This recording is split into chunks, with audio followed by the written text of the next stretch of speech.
If you wake up at 6:30 a.m., stare at the ceiling, and feel a literal heaviness in your chest before your feet even hit the floor, you are not depressed. You are experiencing what researchers call occupational misalignment. You have probably been told that work is just part of life and that you should be grateful for the stability. But if looking at your paycheck feels like looking at a receipt for your wasted time 40 hours for a number that barely covers rent, you aren't ungrateful. You might be what psychologists identify as having a high need for autonomy, and it suggests that for people like you, your 9 to 5 isn't just boring, it is neurologically draining. Before we break down why you feel trapped, I built a community of like-minded people where I share valuable psychology topics like this. So if you want to join the crew, check out the newsletter community link in the description. The first reason you hate the 9 to 5 is something called effort-reward imbalance.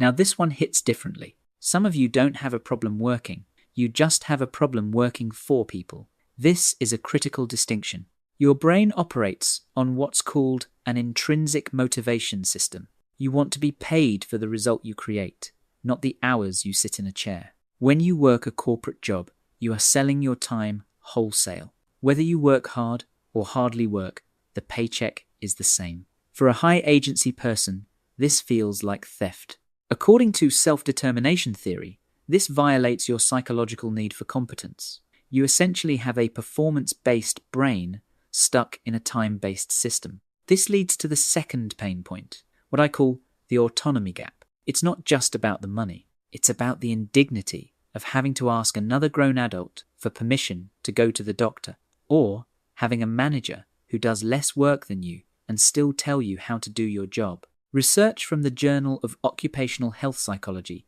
shows that autonomy is a stronger predictor of job satisfaction than salary. When you are micromanaged, your brain releases cortisol, the stress hormone. A 2017 study found that low workplace autonomy literally predicts cardiovascular disease. This doesn't mean you are difficult. You just have what psychologists call a high internal locus of control. So, if you can't stand the 9 to 5, does that mean you are doomed to be broke? No, it means you are built for what economists call a portfolio income model.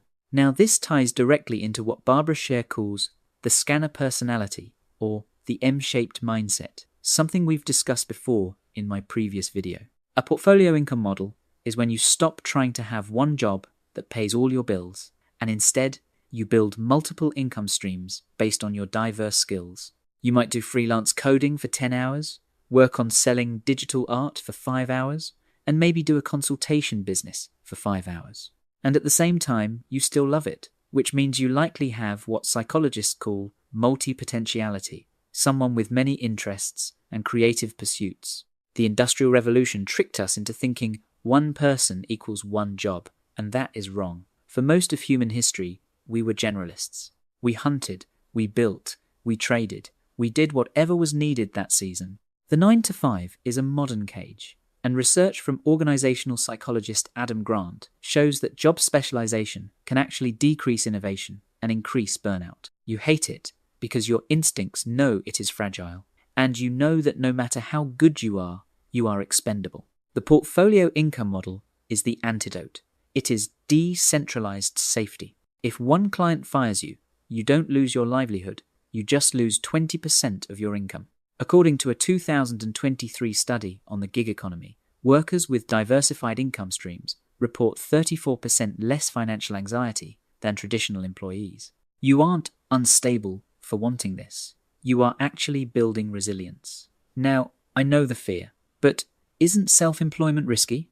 Well, let me tell you this for free. Relying on one company to feed you, clothe you, and insure you is the biggest risk of all. That is not stability. That is dependency. The Bureau of Labor Statistics shows the average person will have 12 different jobs in their lifetime. Your stable job is statistically temporary. You don't need to quit tomorrow, but you do need to stop gaslighting yourself into thinking you are lazy because you don't feel like going to work. You might be what researcher Emily Wapnick calls a multipotentialite. You are tired because you are building someone else's castle instead of your own. So, what I will suggest is start small, no matter what your interest is.